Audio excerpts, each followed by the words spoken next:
We're Danielle and Tammy, and this is Beer and Menopause, where we drink beer and talk about perimenopause. So grab your favorite beverage and put on something cozy while we get into this week's topic.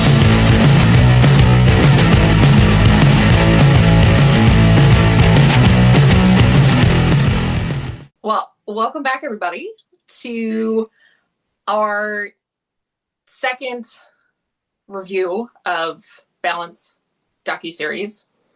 Yes. And I did a little, not a lot of deep research, but basically the Balance Docuseries that we started talking about last episode is about two female Jain monks whose names I wrote down this time.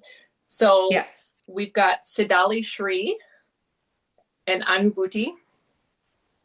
And I think based on what I saw in the second episode, and I did some math or whatever, both of them are 40. So yeah, both are 40. Yep. One had her birthday in that episode, right? Yeah. Yes, in the second episode. Yeah. And I believe this was filmed in 2024. So it's been a couple years. Mm-hmm. Anyway, that was my wow detective work on the basic info that we didn't know last time. Yeah. But anyway, we both have already had stupid days. So we should drink some beer. We should drink some beer. Okay. I think I had one of these on an episode before, but this is the Ferndale Project Hella Pink. Yep. Hellas that they made for International Women's Brew Day. Yep. And I forgot that I had it, and it's very good. It's a good outside beer, and it's gonna go in my Dog and Pony Show 5th anniversary glass. Yeah. It's our 5th anniversary this week. You guys had some cool merch I saw on Instagram. So we have the cutest merch right now. Yeah. Yes. I bought all of it. Yeah. What was I going to say? Did they, when they made that beer, that Hella Pink, did they use the malt or the hops or the yeast or any of that? Or did they just make it for Women's Day? I don't know. I didn't have the opportunity to ask any of the cellar staff. Yeah. Okay. And I don't feel like the taproom staff is all that aware. No. So no. It's a good beer. It's a great beer. Good. Yeah. It's a summer beer. And yes. I searched my fridge and I wanted to drink something that was kind of springy, summery. Yeah. So obviously I have from Someday Brewing, also in Michigan, I have a winter brown. Oh, refreshing. I bought this the last time I was there when we were at Full Measure, and I thought, well, it probably is from the winter, so I should drink it soon. So yeah, it's an English style brown, and it has vanilla and cinnamon. So I'm excited about that because I love all those things. Good. Yeah. And then I've got my just shaker boring style from Hogback Mountain, which is a brewery in Vermont that is partially woman owned, and the woman is also the brewer. So, I love that. Excellent. Yeah. So we'll see how this goes. I also didn't want a crazy high ABV what's it called? IPA or anything like that. So this is 5.5. Yeah. I almost grabbed a Miller Lite, but I'll save it for later, out of camera. Yeah, that's a private thing. How's it smell? Good. It doesn't. I'm not getting vanilla or cinnamon right away. I just get a brown, malty kind of. That's a really bad descriptor, but let's see. It definitely tastes like cinnamon. Nice. Cinnamon's a tough one. Yeah, because it just really can be very cloying. Yeah, or it can be not enough. Yeah. I would think that I would smell some of it, but I didn't. I definitely taste it though. It's not terrible. I don't know if I'd buy it. It sounds really good. Regularly. Before we start talking about the episode 2, I have a present for you. Ooh! I got some copies of her book. She's the English doctor in this docuseries, so I got us each a copy. It's a big ass book too. And what I find really great about it is it's called The Definitive Guide to the Menopause and Menopause. The perimenopause? The perimenopause. Okay. Not just any perimenopause. I keep forgetting to write down her name and her book because she's shown up a couple times now, but I love when they interview her because she's so British and she'll say things like, I don't know why we're going to fiddle faddle around with this, you know. She's so cute. And I'm like, like it's so funny. So that is so exciting. I'm so excited. Have you started reading it yet? I have not started reading it yet. Okay. I will. I'll let you know what I think.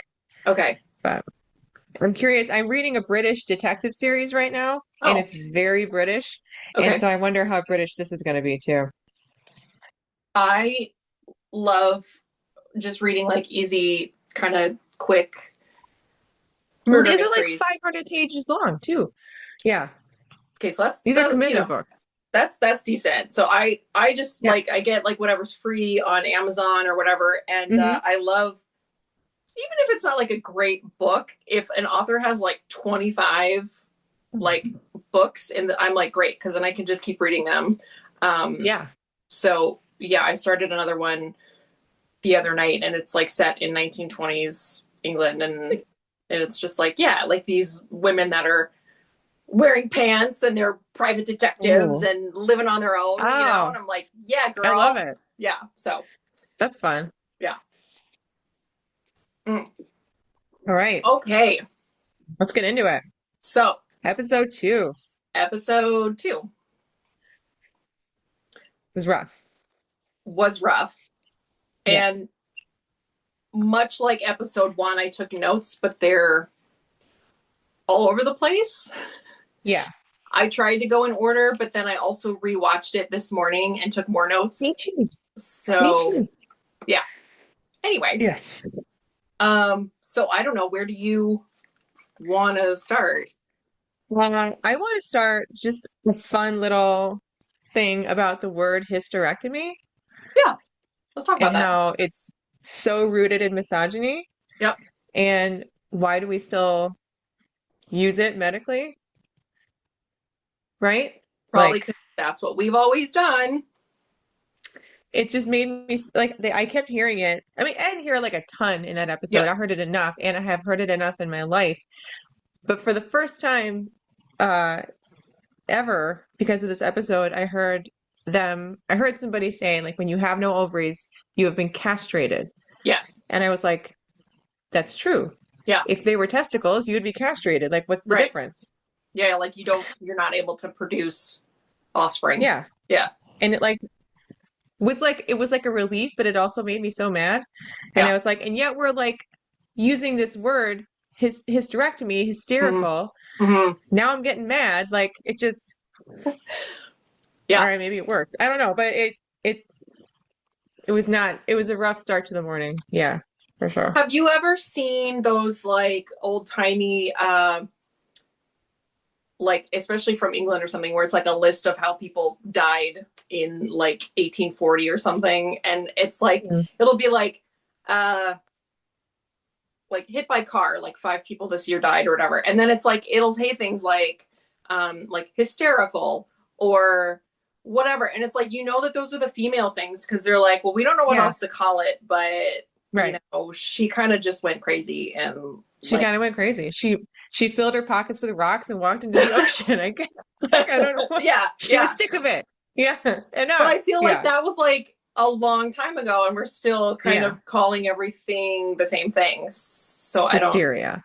I don't have an answer for you why we still do that, but yes, that's where it comes from. It made me so mad. Yeah. Another one that kind of goes along with that is, well, the woman at the very beginning, her story, but she basically had what they call like surgical menopause, right? Yeah. Where they're removing part of your organs, you know, maybe it's a hysterectomy or maybe it's like just like part of it. But because you don't have those parts anymore, then you're going through menopause earlier, perimenopause, you know? And so She was interesting because like a lot of women that we've seen and like probably that we know, it's like she really had to like fight for herself, and she's like, I'm in pain, Yes. I'm in pain. And I can't remember what they told her, but finally someone did something, and she's like, it was so bad, like this like cyst or this tumor, and you could feel it like through this like the side of my side, because it was pushing all my organs out of the way. And then so she had that removed, and then they like nicked her on the inside, and then she was like septic, and but no one believed her. She had a spreading hole in her intestine for 5 days. And if they had listened, if they had done anything on the first day, which is kind of weird that they didn't, like any kind of imaging at all, would have been like, oh shit, that's a hole. Yeah. Catch it up. And now I don't know what her like long-standing physical problems are. Right.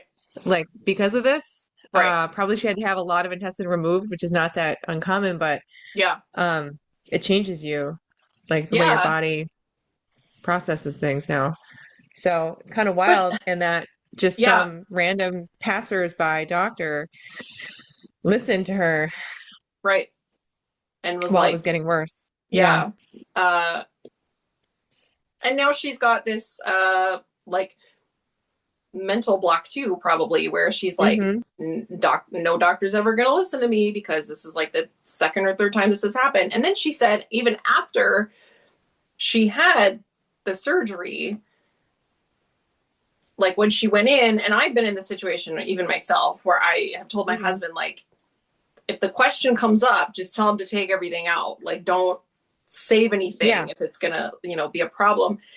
And so she said, if it's absolutely necessary, take out my, my ovaries or whatever, which they took out one, I think. Yeah.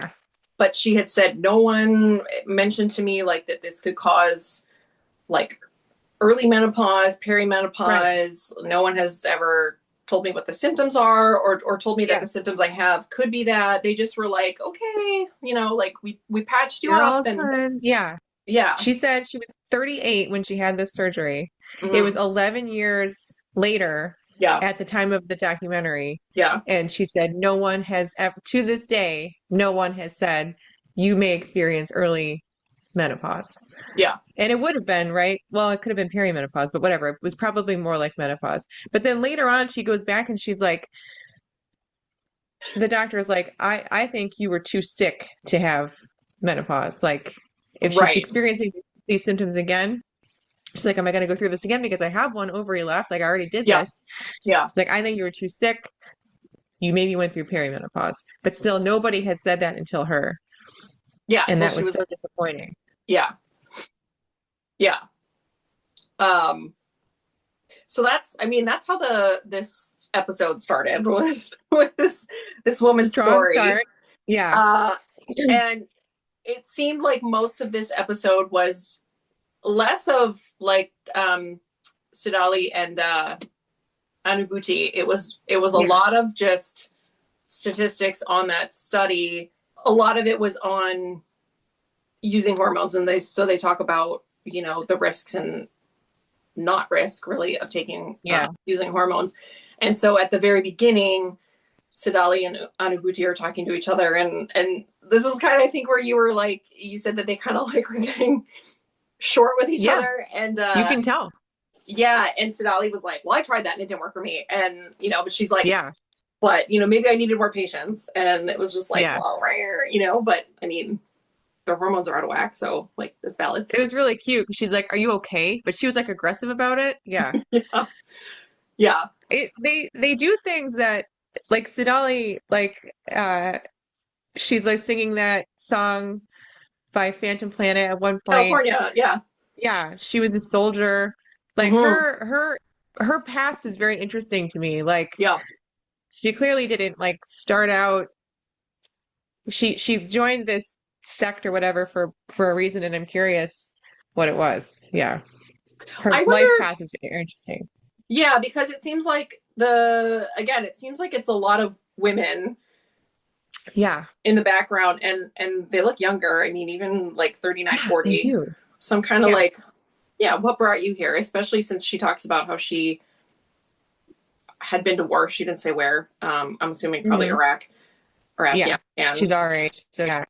Yeah, and yeah. So I don't know. It's interesting. Curious. We talked a bit last time about some of the results of the study, like the WHI study, the Women's Health Initiative, finding that at the estrogen only group had a 30% decrease in like overall like mortality, like they were literally extending their lifespan. Right. And it's amazing. But like rewatching it, it was everything that they put into the study was like unhelpful and basically wrong. They had women who were like 15 years post menopause. Yeah. Getting all these hormones. And then having all these crazy reactions. So yeah. When that woman was talking, I took a screenshot of all the women that were in the study, and I can share it here anyway. But yeah, it was like women who were obese, smokers, already had some sort of like heart or cholesterol disease. Yeah.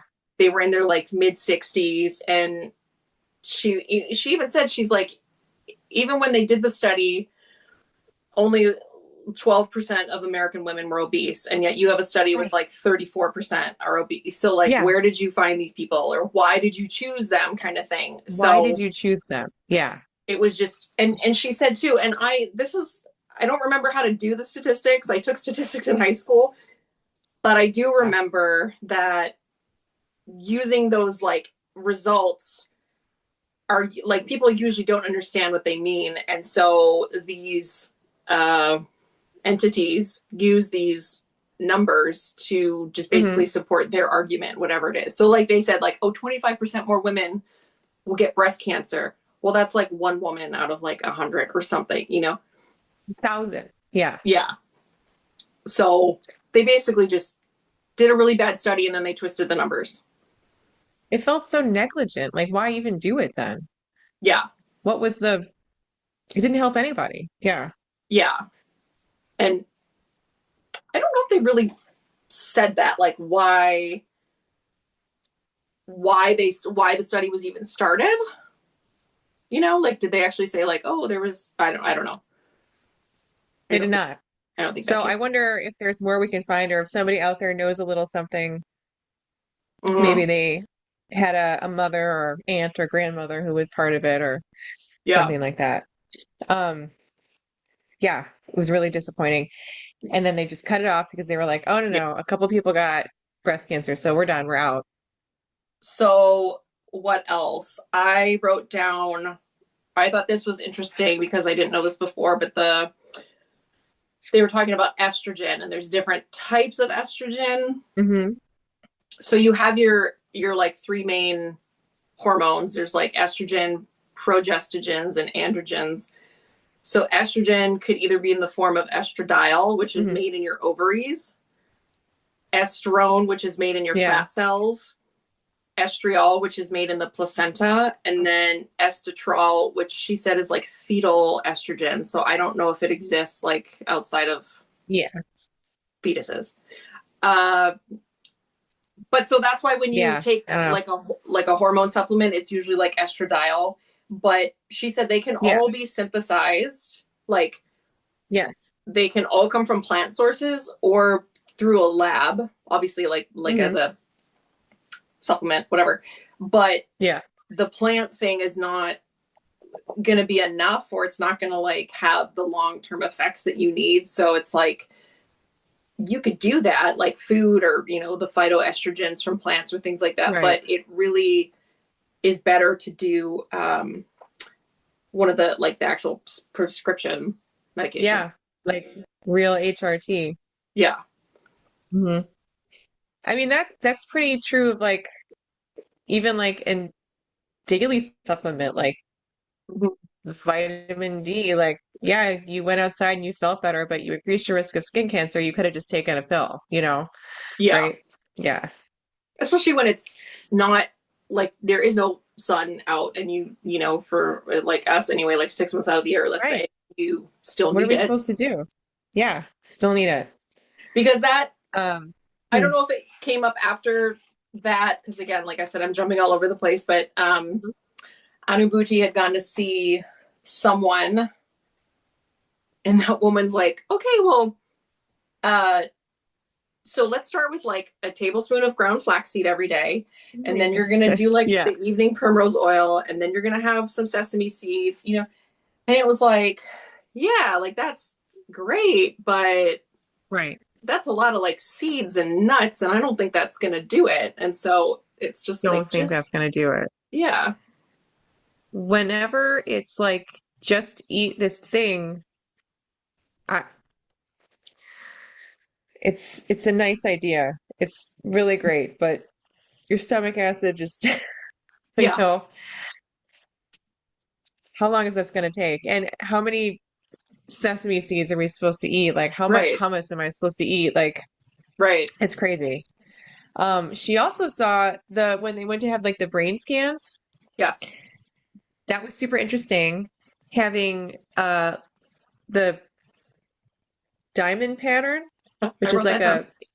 a of your like Yeah. of like your brain like reacting to like certain things, which is like a PTSD response. Yeah. And isn't it though? Like it makes so much sense. Like, oh, I'm anxious over here and like I Oh, have like negative thoughts over here and okay. I'm whatever the other two things are. Right. Yeah, that sounds like PTSD. Yeah. I am wondering if that's something you could like request from a doctor, you know? I mean, Yeah. but because she said, and this, she didn't really say, but Sadali said, I don't know. Oh, she's like, oh, I thought I got past that, whatever it was. And I Yeah. didn't know if that was going like being deployed or like her mother had died when she was young. Well, Maybe probably both. both. Yeah, probably Yeah. both. And so then I wrote down like, because my dad died when I was 16. So I was like, well, what does my brain look like? I'm curious, you Right. know, and Yeah. how do I get that done? I don't know. Right. Yeah. I don't even know who I would ask. Like, Yeah.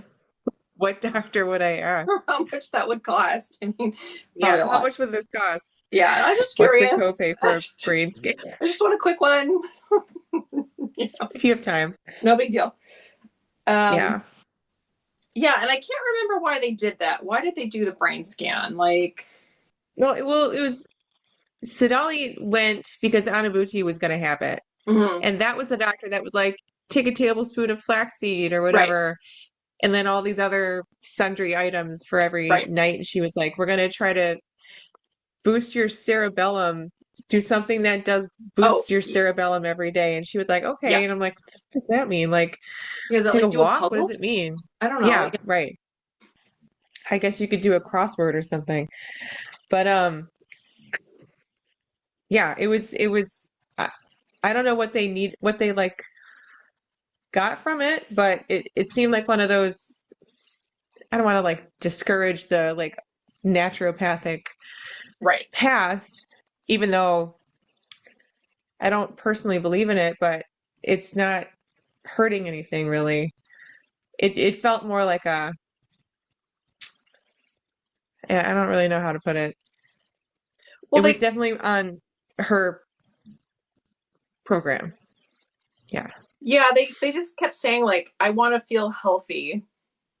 Yeah. Okay, that's like generic. And I want to feel like I have energy when I'm 80. Like, okay, well, you don't even have it now. Okay. So. But it was like, Yeah. how is this brain scan going to tell you like what to work on? I don't Yeah. know. Yeah. It was interesting, but yeah, I don't really know what they did with it. Right. Another thing to obsess about, really, is what it felt like. Like, oh, cool, I have PTSD. Two. Yeah. Like, True. yeah. It's true because they are getting information from so many different sources, and then it's like how So to many. Yeah. make it make sense, kind of thing. Yeah. Yeah. You have to like, I guess, interpret all of it and like force it, not force it, but you have to make it all fit together. And Right. then what? Yeah. It's too many things. They said that perimenopause and menopause are physiologic process that is mostly out of your control. And it was such a nice way of like hearing it. Like it is out of my control. Like if I wake up like angry for no reason, like today, just open my eyes, furious. There's no reason for that. I worked last night. I made a crap ton of money. Great night. Slept well, read my book, like had fresh coffee, furious. You know like, what? Out of my control. I've never really thought about it, but I guess because in general in my life, I've always kind of felt like maybe I'm a little short tempered, and maybe this is like a little bit of the autism where it's like I get so annoyed when people can't like follow rules or listen or whatever. So any little thing just makes me super angry because like, you know, and so there are times, and I've realized in the last like couple months where I've been at work all day and I come home, nothing major has happened. But then it's just like my husband's in the room and I'm just like, why are you here? Can you go somewhere else? Here? Yeah. And I get really angry and I'm like, why am I angry? Like what? I don't know. But it must be this. It must be this. I don't want to like dig down into why I'm angry either because that makes me more angry. I don't want to find the root cause because what if it's like really bad? Like what if it's really bad? What if it's PTSD? I don't want to think about it. Huh? It's PTSD. It's not my fault. It's not my fault. It's my brain. I don't know. It's empty on one side at this point. It's out of my control. Do you remember that SNL sketch with Chris Farley where he's like eating? They're all at a table and they're eating. I think it's Adam Sandler and David Spade, and they're eating, and Adam Sandler's just like, wow, like you're eating a lot or whatever, and he's like, back off, you know. I don't know if I'm starving. Yeah. So that was me last night because I was supposed to start my period and I felt horrible all day. Everything was hurting. And then I told my husband, I don't think I'm really that hungry for dinner. So we actually shared like a small, like leftover bowl of pasta that we had. And then 2 hours later, I was like, I'm hungry. So I made us a smoothie. And then 2 hours after that, it was like 11 o'clock at night. And I was eating like chips and queso. And I was just like, I am so hungry. And he didn't say anything, but there have been times where he'll be like, are you really going to do that right now? And I'm just like, I'm hungry, you know? And just reach across the table and grab him by the throat. Like, what? Yeah. So I don't know. Like it's a hormone thing. It's so true. It's like I can't help it. I can't help it. Yeah. I can't help it either. And since we're talking about well, we weren't. Go ahead. You go. The drugs basically. So two different things that stood out to me. So one is that one of the female physicians was talking about natural, you know, not just food, you know, like eating flax or eating beans or whatever, but like supplements that are considered natural. And she said basically in the medical industry, natural just means it hasn't been studied or tested. So it's probably dangerous. But she said women are so desperate that they're willing to try it and pay the money, and it usually ends up being crap. Yep. And she's like, yeah, they put like a picture of a plant on the thing, and it's like, oh, this is healthy, you know. And along with that, though, the other woman, and this is something I feel like, what do I feel like? If you have like certain feelings one way or another about medications and how they're made. Okay. So we don't often know how things are produced or sourced or whatever. And I know there was a time where I was prescribed something in gel caps and I had an actual meltdown at the pharmacy because I was struggling, but I was like, I don't need gelatin. Is there anything else I Oh, can yeah. have? Yeah. And Right. so the one female physician that we love, whose name is not in front of me, but she basically said the main one that they prescribe, like for HRT, is called Premarin, which is, Pregnant mare urine. Yeah. yeah, pregnant mare urine. And she's Mm-hmm. like, super easy to source, but she's like, I have a lot of problems with how they obtain it and what they do. Mm-hmm. So I don't prescribe it, but it's, so I just wrote that down because, if there's ever a time where it comes up and, someone's like, well, we can prescribe you blah, blah, blah. I'll be like, no, what are your other No. options? So I just want to throw that Right. out there for anyone who might feel similarly. Yeah. Yeah. Yeah, the concept is not um something that I agree with either. Yeah. There has to be a way to synthesize that, right? Like, Right. how hard can that one be? I don't know. Yeah. Yeah, if they've been using it like primarily for like 40 years or something, figure it out. That's all. Like, figure it out.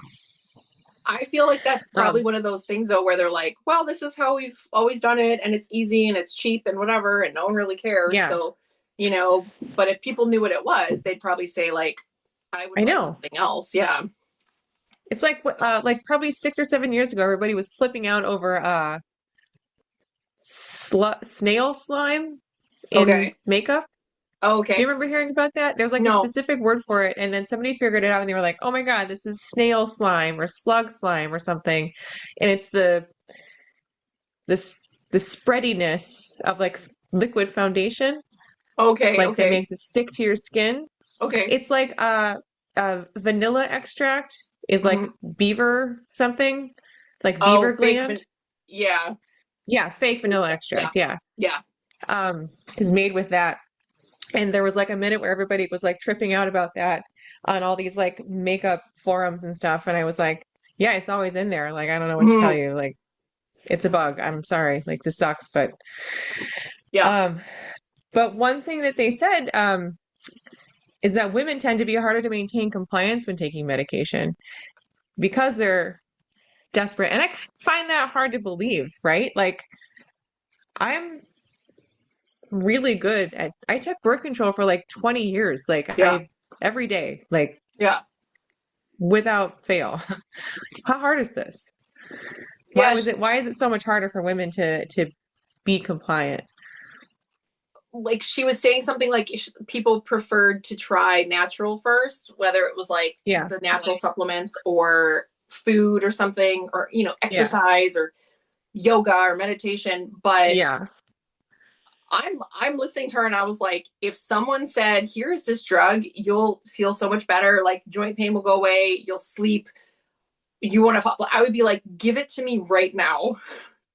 Can Give I it to take me. it intravenously? Yeah. Yeah, like let's do a whatever patch, and so I was like, where did that statistic come from? And maybe that was just in her own practice. Right. And you do have to wonder like where they're located, Yeah, maybe like true. geographically has a Yeah, lot to do with it too. yeah. Um, And maybe yeah, cost. I'm not, and the cost. Yeah, Yeah, that too. That's a big one. Absolutely. That makes more, yeah, the cost. And maybe the idea that like if I start with this, I can't stop. Like blood pressure medication. Like you kind of have to stay on it. Or like thyroid medication. They're saying like my mother has hy hypothyroidism, so underactive thyroid. yeah, And so she has to take a synthetic thyroid medication to like right, mimic the effects of like an active thyroid right, forever. She's been right, on it my whole life, as far as I know, and she'll have to take it forever. right. So maybe they're afraid of like taking something always. Like being able to stop is a nice thought. Well, I don't know. one of the doctors, she had a good point. She's like, this isn't like your fault. Right. And if you're worried about doing something forever, just think about, and she used the thyroid example, but she also said, I have bad vision and I have to wear contacts. Like What's I the didn't difference? Yeah. do anything to have this kind of vision. And No. so she's like, I would rather just wear contacts than have to Yeah. glasses or whatever. forever. Like that's just how it is. If I want to be able to see, and I can't remember where we were going with this, but it could be forever, but it's like, would you rather be somewhat more comfortable and have less problems, or, not take this? I don't know. I thought that was interesting. It is interesting. I, for the first time, wrote down my actual Peri symptoms, and the title of this list is My Actual Peri Symptoms. And okay. Because I perceive them, like I know what's going on, but I've never actually like voiced them, written them down or anything like that. Like I'll be like, okay. oh my God, my brain fog is so bad today. Or like, yeah, I have like no libido or whatever it is, but I've never like put them in a list. Okay. Have you ever listed yours, written them out? Because I just, like you said, in general, I'm like, well, I'm tired and brain fog and I'm hot all the time. So I just, in my mind, I feel like I keep a running list, but I feel like maybe if I wrote it down, I would see how many symptoms there are. It's probably a lot. How many do you have? Do you have the list in front of you? I do have it in front of me. I did right here. Okay, so 11, but some of them are like slash whatever. So 15. So I start with poor sleep / disturbed sleep. Like I can fall asleep. It'll take me like 4 hours, and I will wake up for about an hour, but then I'll fall asleep again for like 6 more hours. Okay. Which I've never been a great sleeper. Like it used to take me a long time, all in middle school and high school and college. It took me hours and hours and hours to fall asleep because of symptom 2, racing thoughts. Yeah. Again, not a huge new one for me, but like definitely inconvenient now. General anxiety, like at all times feeling like I'm doing something wrong. I've forgotten something. I'm not supposed to be here. Right. I don't belong here. I'm not good enough to do this. Brain fog and forgetfulness have been so bad this week. I was trying to help a colleague last night. We were very, very, very busy. And I've only worked with him. That was my second time working with him. And I'm supposed to be training him. And I'm like, first of all, I'm too busy to do this right now. Like, what are we even doing? And second, like, I'm trying to tell him steps to do something and where these things go. And every third word is like, I don't know. And just figure it out. Just go do it. Like, why is this hard? Fill in the blanks. Which goes to short temper. Yeah. Yeah. Real short. Irregular periods. I have an IUD. I don't know what's blocking, if it's even like one I can think of. Fatigue, no libido, general disinterest in anything, / detachment from reality. Like feel like I'm not really here right now. Yeah. This is a dream. Am I sure it's not a dream? Yeah. Okay. And then crazy emotional crying for no reason. Okay. Yeah. Those are my actual Peri symptoms. Do you feel like those are just when the last like little so often, or have been around for a really long time in your life? A lot of them for like the last year, maybe. Okay. I don't know. The poor sleep, the racing thoughts, forever. I don't know. Maybe it's like a feminine thing. Like just I have to always be. Yeah. I've had like low libido for a really long time. Like I used to get testosterone injections in college. Okay. I don't know if that would do anything now. Short temper, not really. I have like a very like fast temper, if that makes sense.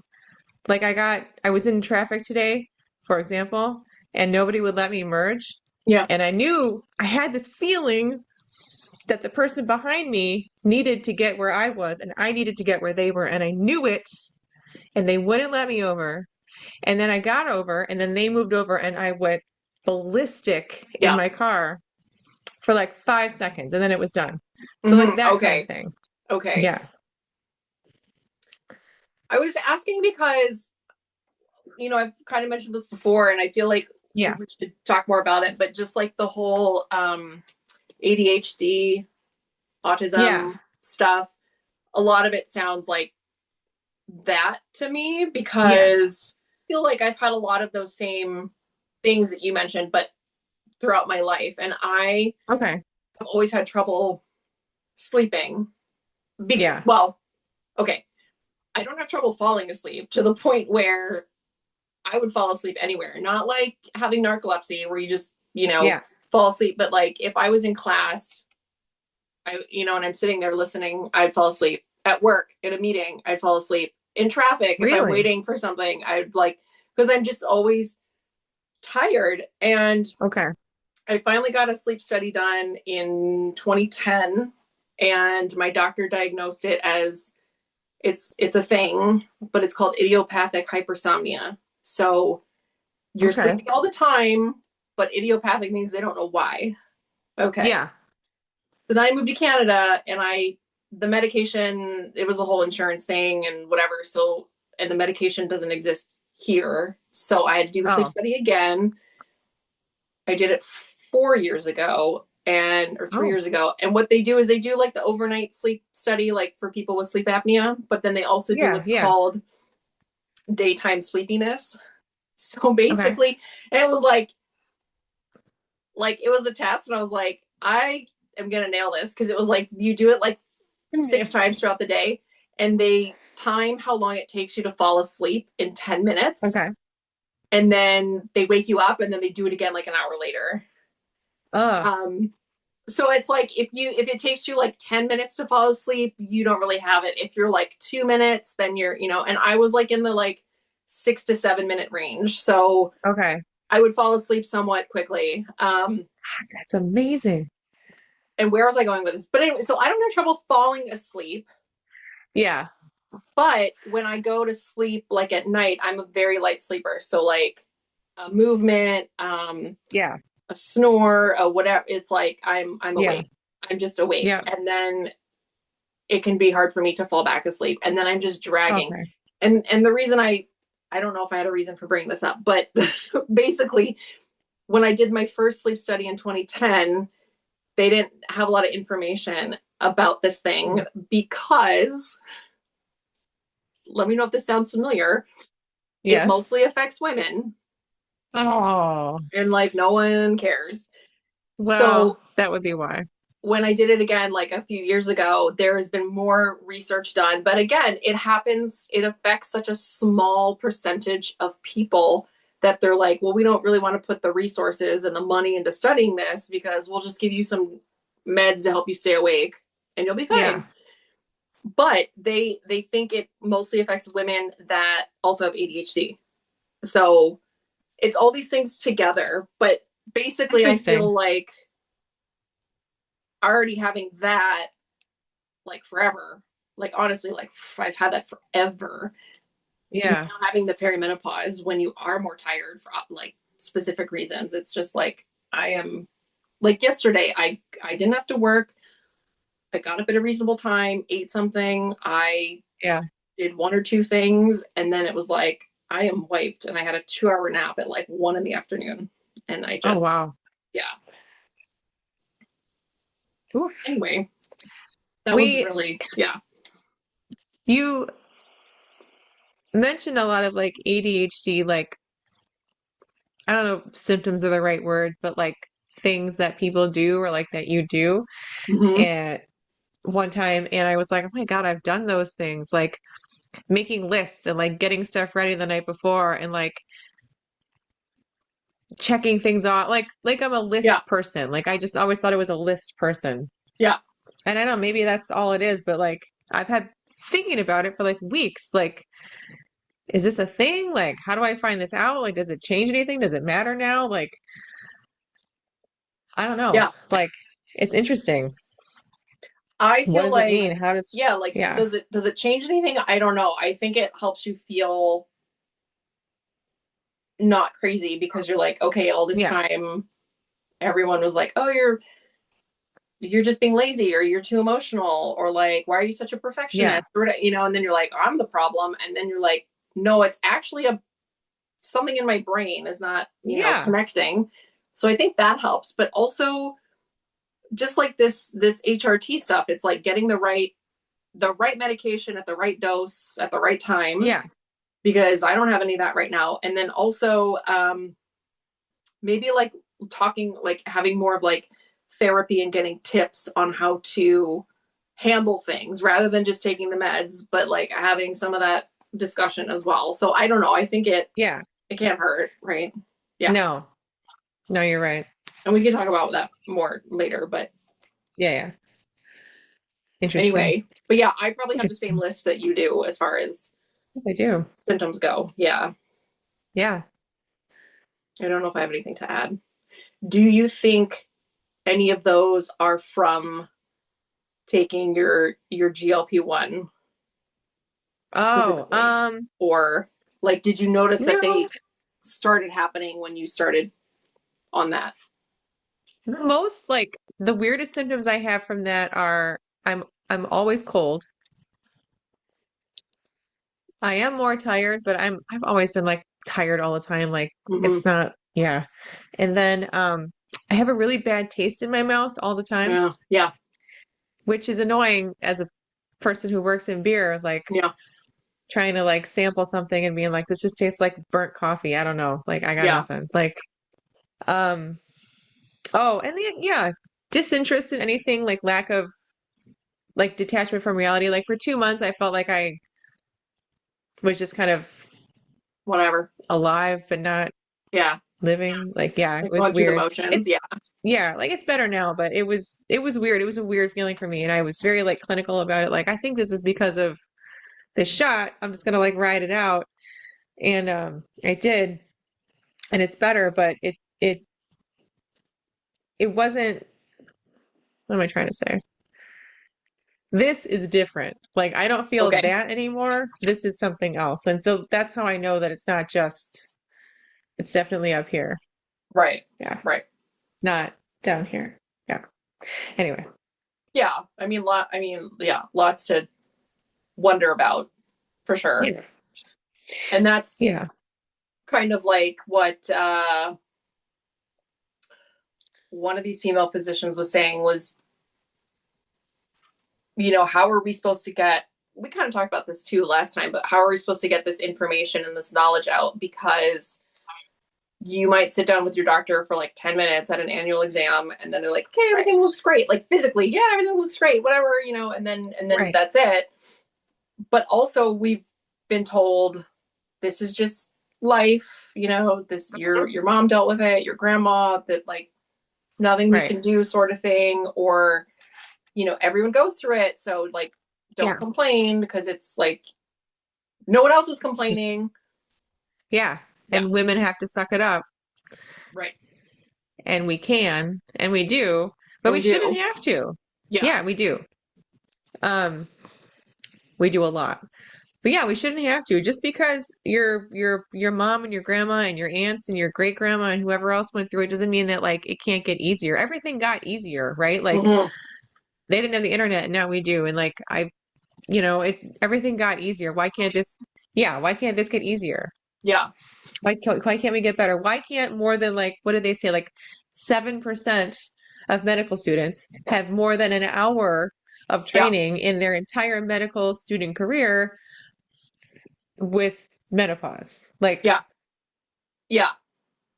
Which was shocking to me. it's And like she horrible. said, she's like, if this is a like it's a urological thing, you know, Yes, like it's a urological disease. you know, and she mentioned something about testosterone, and her med student was like, I don't even know what that is. How can at the very least just know that that's like more of a male hormone, but like you don't know what it is or what it does, and you're in medical school. I'm just like, oh man, wow, okay, It's terrifying. yeah. Yeah.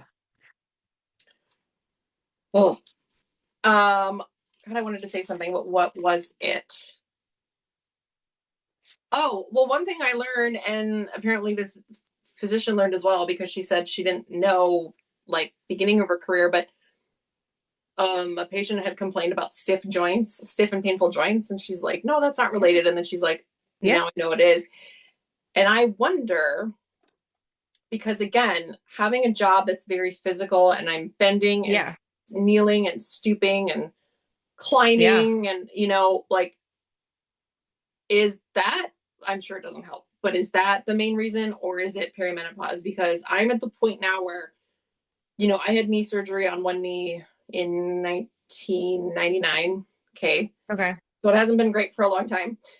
And then the other one started getting kind of hurty when I started brewing. So it's like, they're both not great. But I'm at the point now where, like, I sit down, and if I have my legs crossed for a little while, or like I'm getting out of bed in the morning, like, I cannot forget it. Yeah. Get up. And so is it a perimenopause thing, or is it a work thing, or just both? I feel like it's definitely both. It's just like, unfortunately, everything is starting to break down. Like eyes, skin, joints, hair, all the fun stuff that you need. And we, because of our physical jobs in the age of perimenopause, are just hastening it along. We're doing the work for it. Yeah. Basically. That's what I think. I wake up in the morning and walk like, like an Igor walk, like a hunched over. Yeah, or like a pregnant lady where you're like, like waddling and yeah. I feel like I gotta unfurl like a gargoyle. Like, that's how I have to start the day. Yeah, exactly. Horrible. Yeah. And I look at my husband, and like, he works out pretty much every day, and then he'll be like, oh, you need to do more squats, or, do not tell me to do squats. Where's your ass? Yeah. Yeah. And I'm like, okay, but he's not in pain like I am. However, he has a desk job. So I'm like, maybe it's, because I'm doing this stuff all day and it is painful. Painful. Yeah. I went to like 3 different doctors for my feet last year, and none of them could tell me exactly what was making them make me want to quit my job and like just float on a waterbed all day because they hurt so bad. Yeah. And yet I still went to my job every day. Yeah. And like cried in the walk-in cooler because I was in pain so much. Like, tell me again how I need to do more squats. Yeah. Yeah. Anyway. But you know what? It's okay, because this is a physiological process that's out of our control. Yeah. I lost my train of thought now because we were interrupted by my alarm. I'm sorry. I feel like we covered a lot about this episode. We kind of got a little off track. Yes. I actually think we covered most of my notes. Yeah, me too. The only 2 that I have just to touch on really quick was, what is it? Oh, the majority of breast cancer cases that they find are in women who are perimenopausal and not on hormone therapy. So that was like at the very end. It was a female doctor that they interviewed, and she had cervical or ovarian cancer or something like that. And so then she kind of went into that field. But she was basically saying, like, the hormones help, And then we talked about this a little bit last time too, but I think towards the end, at the very end, they're at their Sidali and Anubuti are at their whatever compound, and they're having like a seminar with their I don't know what he's called. I'm just gonna call him a guru, but he's leading a seminar, and it's all women, and he's the speaker, and he's talking about perimenopause and like the changes that women go. And they're all taking notes, and they're just like, so cute. Yeah. I'm like, why is he talking? Like, they're the ones making an actual documentary about this, and then this old man is old man. Yeah. Yes. That made me really frustrated. Yeah. It was confusing. I I appreciate that they look to this person for guidance and leadership Mm-hmm. and comfort. Mm-hmm. But in no universe is this old man going to be an expert on women's reproductive changes. Like, Right. I need you to go over there. Yeah. Like, first, you're not even a doctor, but then second of all, you're a man. And then I just like, yeah. And that's kind of, I think the episode sort of ended there. So like, I don't know if we'll see more of it because I haven't watched episode 3, but yeah, I don't know. I was like, why are they doing this? What's happening? What's going on? Yeah, I didn't love that. I didn't love that. I mean, I guess let them talk or whatever, but like, I don't know. Yeah. My last note on this episode is that it says WHI equals basically bullshit. Okay. So, yeah. I think part of our homework will be to do more research on that because I wanted to do it last time and then I didn't. And so now I feel like we should look into that. Yeah. Yeah. Yeah, definitely. Yeah. So, yeah. Is this our 5th episode? Yes. Happy 5. 5. Cheers. Yay, oh, you can't 5. even see it.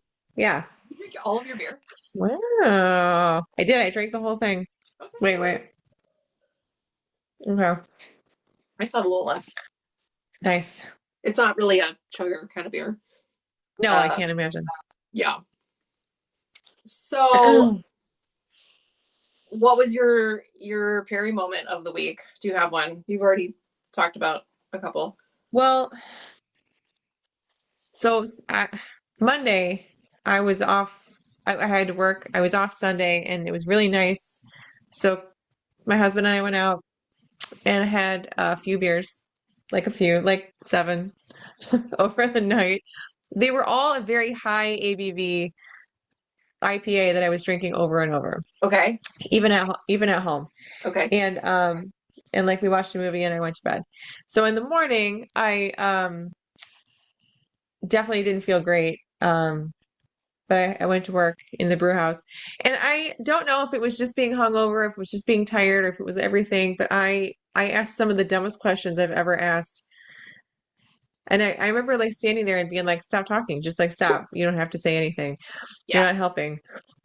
And I felt better as the day went on, but like I was like reliving some of the questions I asked my brewer, like, are you stupid? Like, you know this. Like, and I think he was looking at me all day like, what happened to you?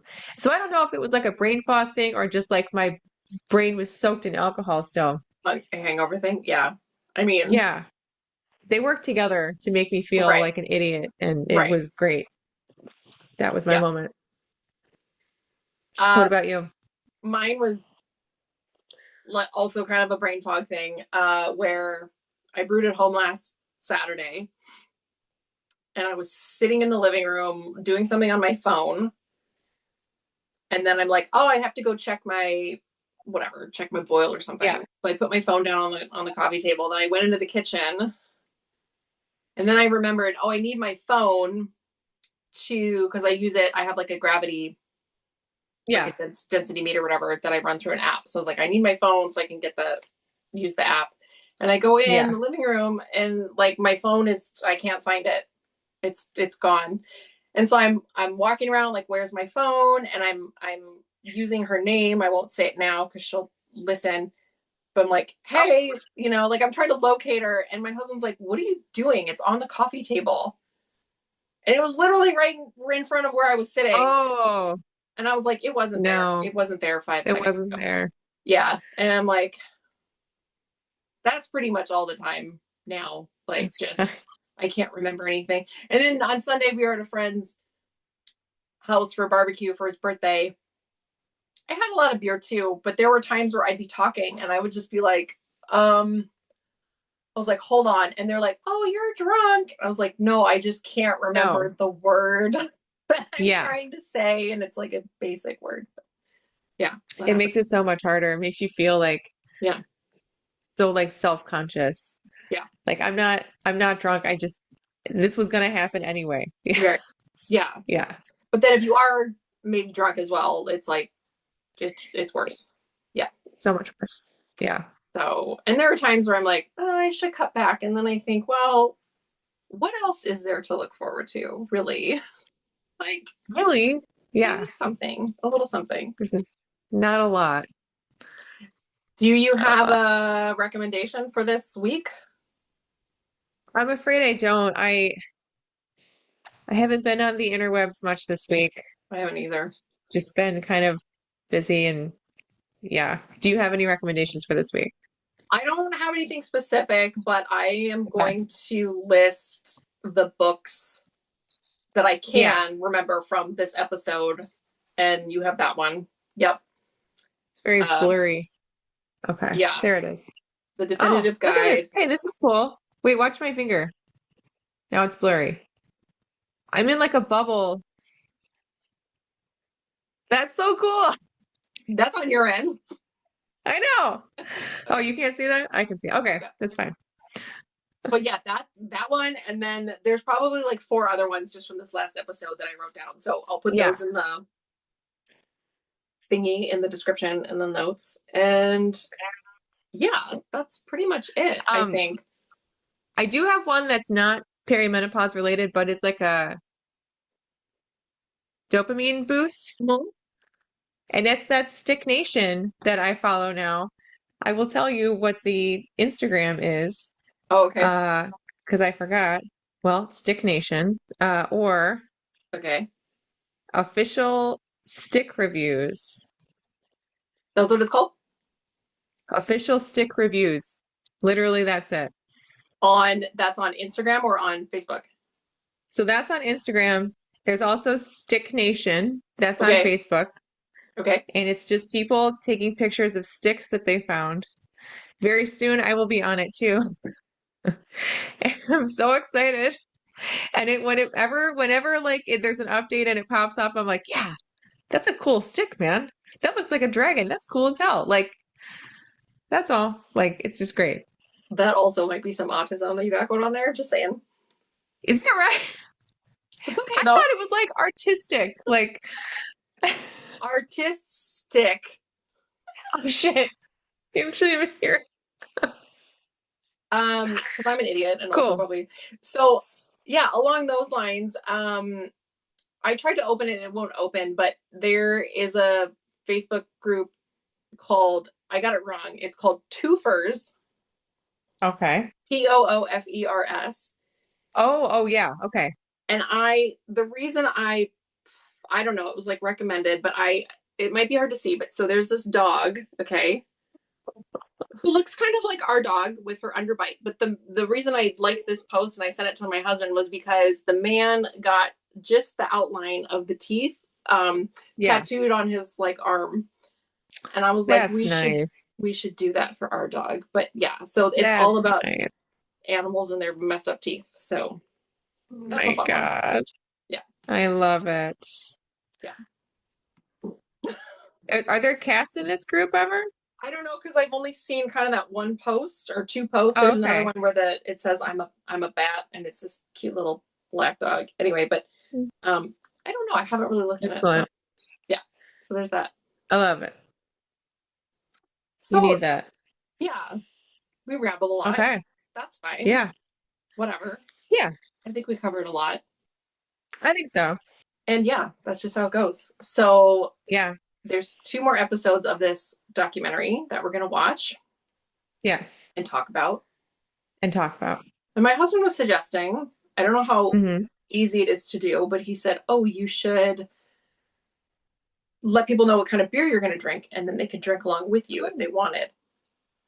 I don't know if that's possible, because I never know what I'm going to drink, and it's not really available anywhere in the US, but I don't know. That is hard to do. Yeah. I'll just have to come to you. Yeah, we can think about it. We'll think about it. See if we can maybe for like a episode 4. Yes.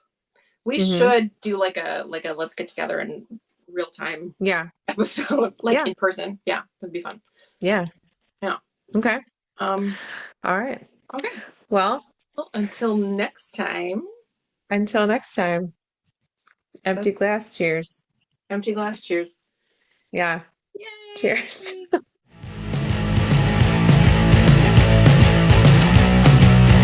That's it for this episode. We so appreciate you for joining us. And as always, please share our show with anyone who might find it helpful.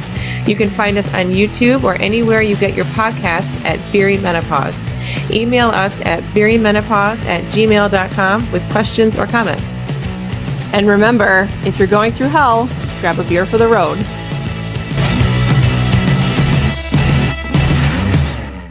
We're here. We're here. We're queer. Oh, it's Pride Month. Yay. Oh, and I'm wearing my Pride shirt. Yay. Yeah, I know. That's so cute. Yeah, I didn't plan that. I love that.